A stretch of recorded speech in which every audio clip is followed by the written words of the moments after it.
utilizar teorías europeas o americanas, norteamericanas, que no hicieran referencia al conflicto, era sumamente atingente, por decirlo menos. Entonces, acá en Latinoamérica, si uno atiende, digamos, a estos distintos modelos de intervención, justamente el conflicto está a la base de su postulado.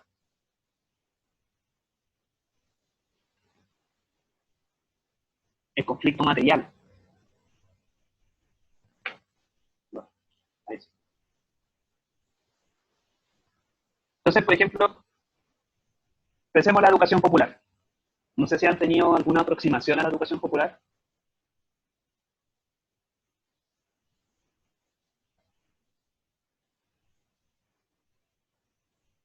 ¿Me escuchó? Sí, sí. ¿Puedes repetir la pregunta? No sé si han tenido alguna aproximación a la educación popular. Ah, sí. Bueno. Tengo que profundizarlo.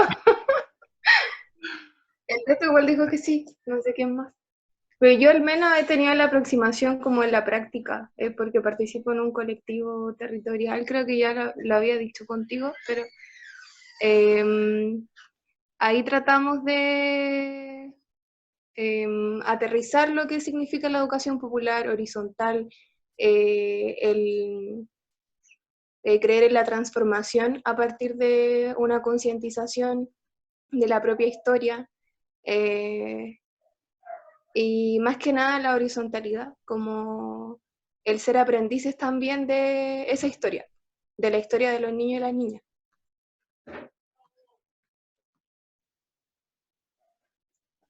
Igual lo habíamos visto en otros cursos, por lo menos en psicología comunitaria, lo veíamos, vimos la educación popular. Claro.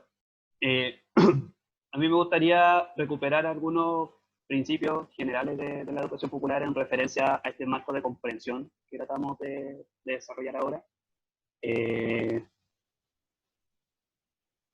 Para referirse, digamos, al conflicto que caracteriza al contexto histórico, Paulo Freire hará reiteradamente alusión al conflicto entre opresores y oprimidos. Paulo Freire también ya, digamos, ustedes que están viendo ahora, eso no es cierto, están viendo la amplificación sociocultural. ¿Cómo?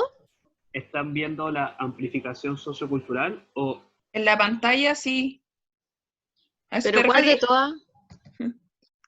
¿Cómo? o ¿Exactamente cuál? el esquema de construccionismo social. Ese. No, ahora no. Ah, Ahora sí. ya, perfecto.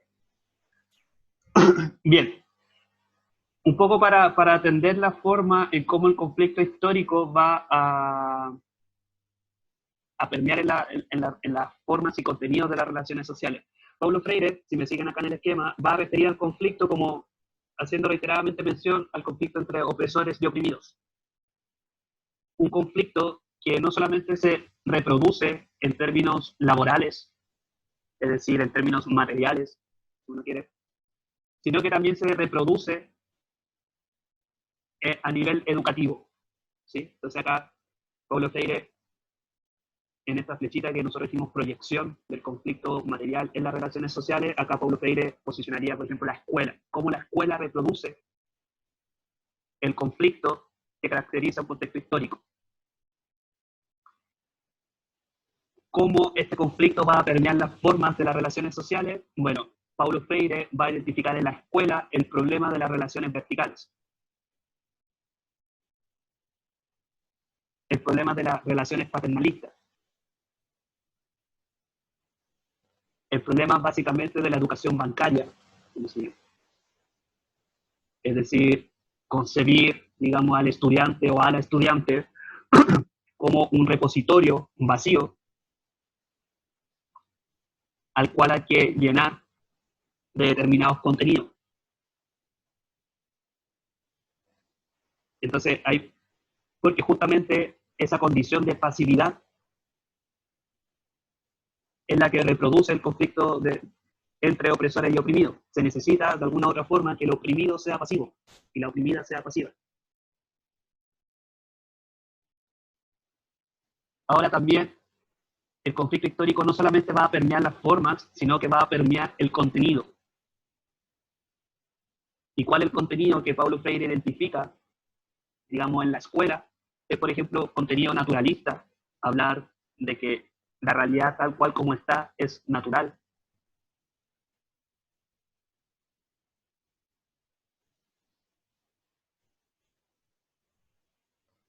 Este contenido naturalista de alguna otra forma va a producir lo que Paulo Freire llama una conciencia fatalista, es decir, no existe posibilidad de cambio.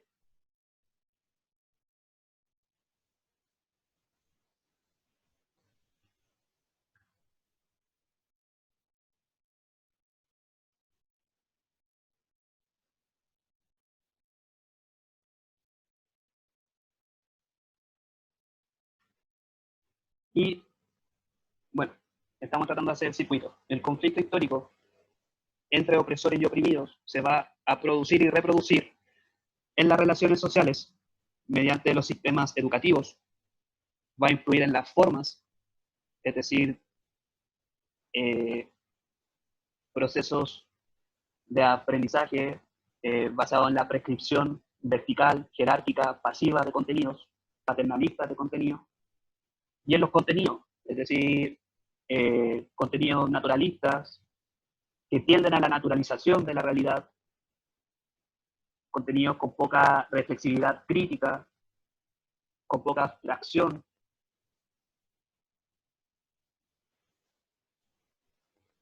lo cual va a producir, digamos, una conciencia fatalista. La conciencia fatalista, entonces, dentro de las formas y contenidos que produce, reproduce el sistema escolar, tenemos un sujeto pasivo y tenemos un sujeto fatalista, que es justamente lo que busca atender Paulo Freire mediante la educación popular y mediante los procesos que se le consignan a la educación popular, el proceso de problematización, el proceso de concientización, el proceso de agenciación.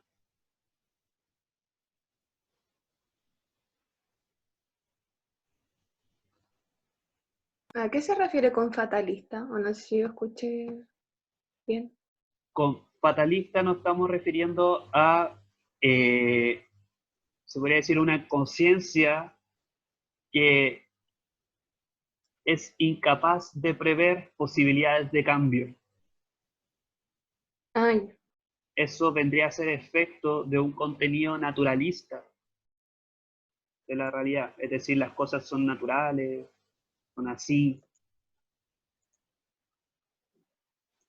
Profe, es como similar al concepto de naturalización de Montero, ¿no?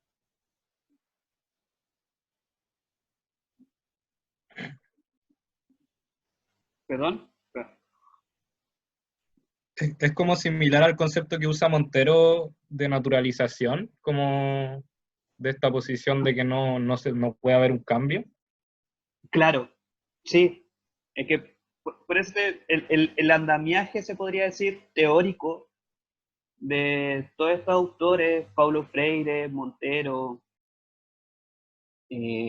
también acá podemos sumar a Ignacio Martín Baró, es similar. Uno puede ver ciertas correspondencias. Por ejemplo, cuando Freire habla de estos procesos de la educación popular orientados a la problematización, a la concientización y a la agenciación, uno también lo podría encontrar en Martín Baró cuando habla de la importancia de desideologizar a las comunidades. Entonces, como que este marco de comprensión es, si uno quiere, como transversal a estos autores y autoras. Entonces, ¿qué va a ser la educación popular? Va a ser justamente, como nos traía a colación Natalia, problematizar tanto la forma y contenidos que son reproducidos en los sistemas escolares, como una forma también de contrarrestar